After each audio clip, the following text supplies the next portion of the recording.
Hey y'all, welcome back to ARK Survival Evolved Mobile. I am Funsize, your host.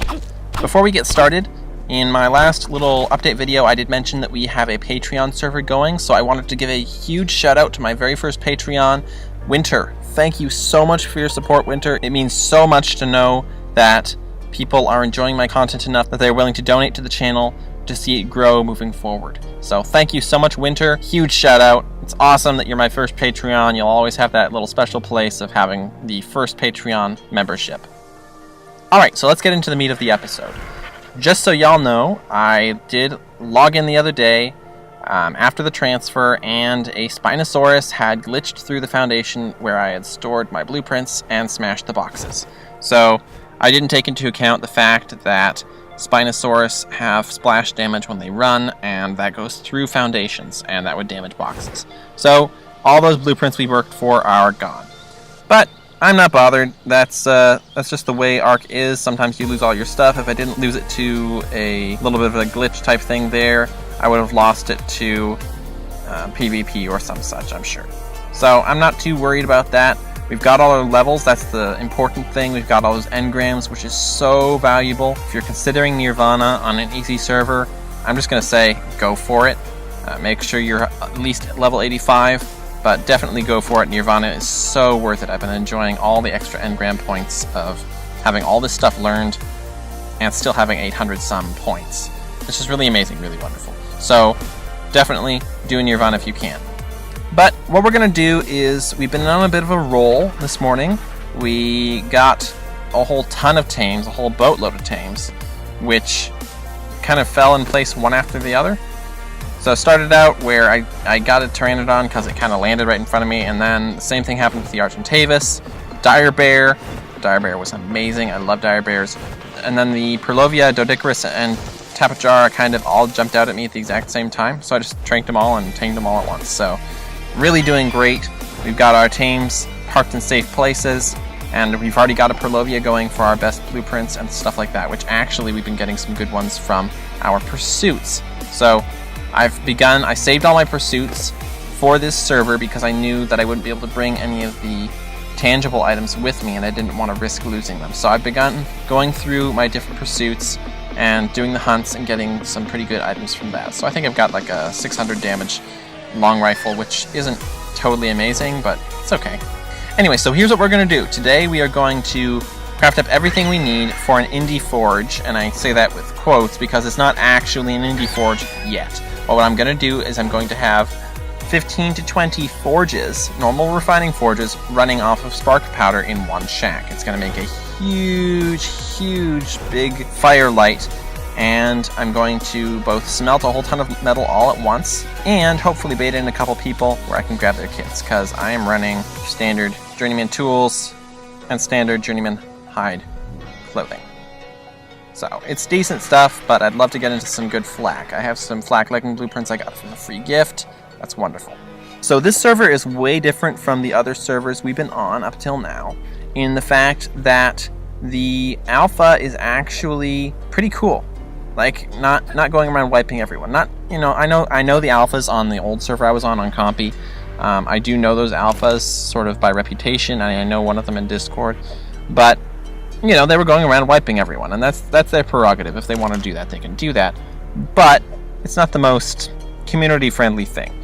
So this server is really different. I was over on Obsidian Mountain, where apparently the alphas reside, and I was gathering chitin, and the alpha guy came out and swooped at me. It was in the middle of the night. He swooped at me and almost got me because the game actually crashed. So my game crashed because of his torchlight, and I barely managed to log in back in time before he was able to pick me off of my Pteranodon and get out of there. But then he was talking in chat, and he was saying, "What are you doing here?" And I said, "I'm just gathering chitin." And he said, "Oh, well, you should have told me. I would have left you alone." I said, "You don't leave people alone. It's PvP. You can't do that." But he said, "Well, I'm the alpha, and I'm not too worried about it." I thought, oh, interesting. So in the course of that thing, he kind of challenged me to a bit of a PvP duel with fists only, and we agreed on a spot. I wasn't too eager to do it at first, but he really wanted to, and he even offered me, as you can see here, he offered me 10,000 chitin if I could knock him out with just my fists. and I'm level 61, he was level 90, so I figured, heck, I'm probably not going to win, but I can give it a shot. And sure enough, he went down. I think he got 1 hit on me, and I got 3 on him, and he went down. So I got 10,000 chitin. Now this is huge. This is huge because this means that when grinding up our prefab base, we've got pretty much all the CP we need.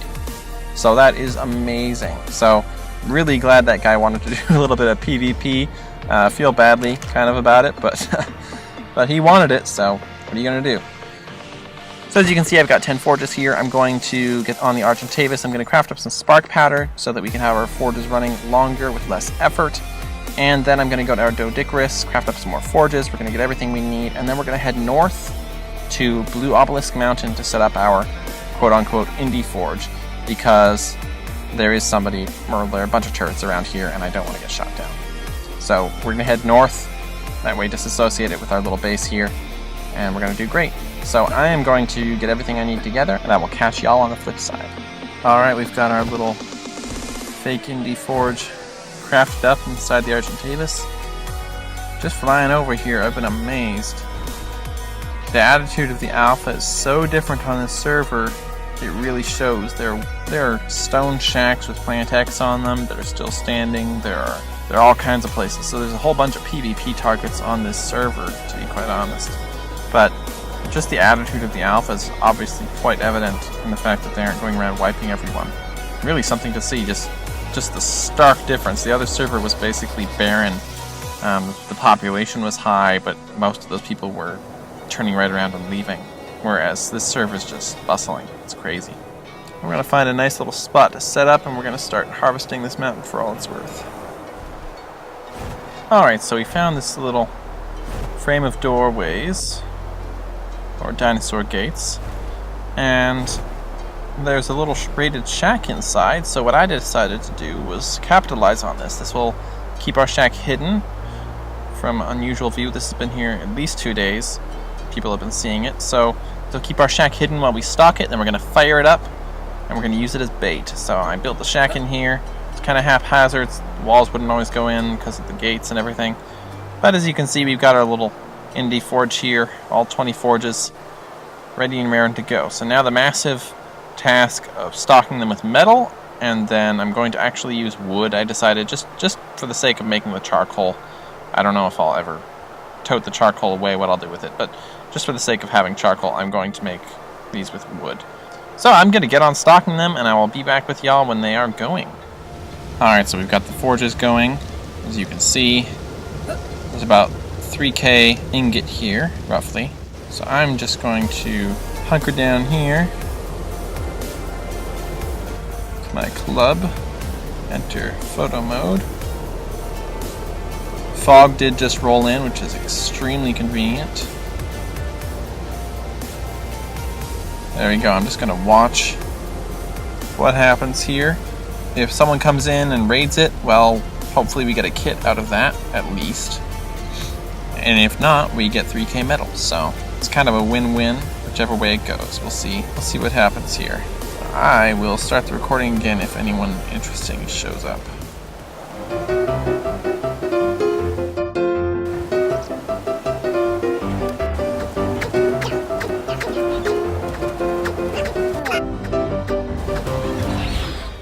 Alright, so y'all caught the tail end there, killed me, then he killed my Argentavis as I respawned. So we lost that. Lost all the ingot we had going too. So that's a bit of a bummer, but, you know, it's okay. I was making a kind of bold move for an Indy Forge early. I figured if I could get that ingot smelted up, I could get an Indy Forge, I could hide that, and then I could really go from there. But it looks like gonna have to be careful, especially around Blue Obelisk. It looks like that guy is gonna be on the lookout. So a bit of a bummer I lost all that gear, but I can grind up that stuff again right quickly. So don't forget to like and subscribe, and I'll see y'all next time.